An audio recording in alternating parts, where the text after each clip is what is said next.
Aujourd'hui dans Automoto Express, jusqu'à 900 chevaux pour l'Audi e-tron GT, Alpine pourrait abandonner le moteur Renault en F1, Polestar arrive officiellement en France, un Jeep Renegade électrique dans les cartons et Chimera pourrait s'attaquer à Pikes Peak. Automoto Express numéro 592, c'est parti!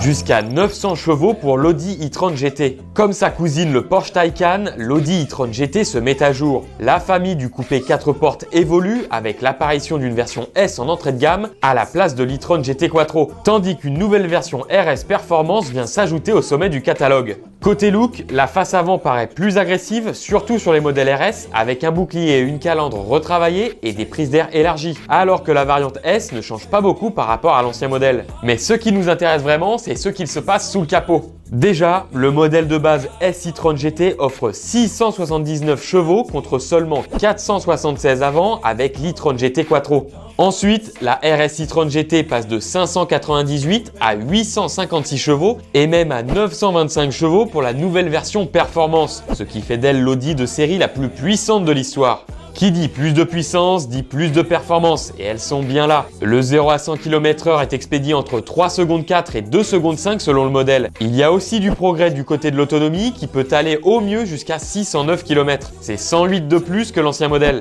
Pour t'offrir ce bolide électrique, compte entre 128 000 et 175 000 euros.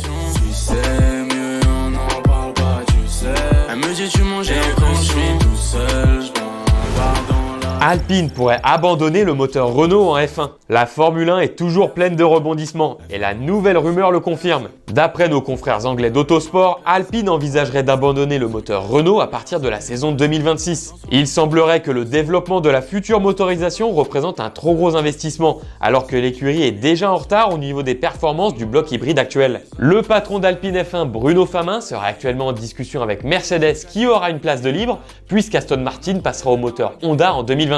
Alpine deviendrait donc une simple écurie cliente et elle économiserait beaucoup tout en devenant potentiellement plus compétitive. Si cet énorme changement se confirmait, un pan de l'histoire de la Formule 1 s'effondrerait. Renault est un motoriste historique de la discipline avec 12 titres constructeurs remportés par différentes écuries avec son moteur depuis 1977. You gotta pick a side. Is it this? Is it mine?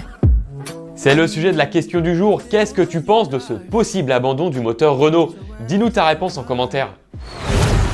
Polestar arrive officiellement en France. Le conflit avec Citroën est terminé, tous les voyants sont au vert pour le lancement de Polestar en France. Le constructeur suédois, propriété du groupe chinois Geely, arrive officiellement chez nous l'année prochaine et dans 7 autres pays. Polestar mise toujours sur une expérience 100% numérique pour acheter ses modèles, même si des points de vente traditionnels sont au programme, un peu comme ce que fait Tesla. Mais le constructeur a intérêt à vendre pas mal de voitures car ses finances sont dans le rouge, à tel point que la bourse américaine réfléchit à l'exclure de l'indice du Nasdaq. Pour renflouer les caisses, Polestar vise entre 155 et 165 000 ventes pour 2025, contre à peine 55 000 ventes en 2023. L'entrée sur de nouveaux marchés peut aider à remplir l'objectif. En revanche, comme les Polestar sont fabriqués en Chine, ce n'est pas la possible surtaxe envisagée par l'Union européenne pour les électriques chinoises qui va arranger les choses.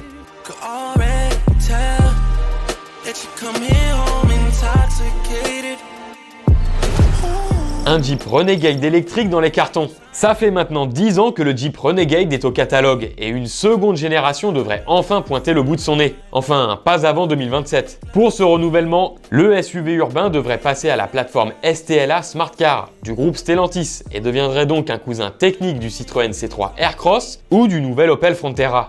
Ça veut dire aussi qu'une version électrique sera proposée et elle devrait être entre guillemets plus abordable car elle utilise une technologie de batterie lithium-fer-phosphate moins chère à la fabrication. Avec un prix de départ qui pourrait être situé sous les 30 000 euros, ce futur Renegade électrique serait alors beaucoup moins cher que l'Avenger électrique, plus petit et aujourd'hui vendu à partir de 38 000 euros.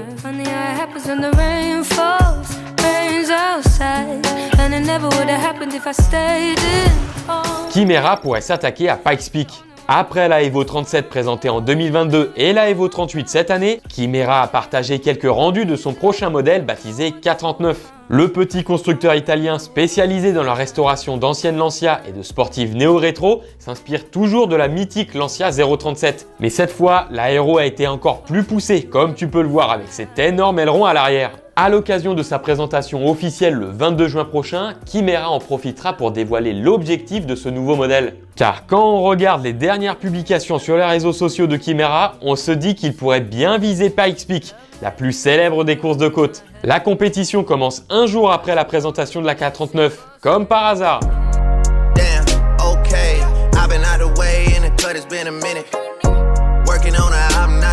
C'est la fin d'Automoto Express, on se retrouve demain pour faire le plein d'actu. D'ici là, portez-vous bien, bye!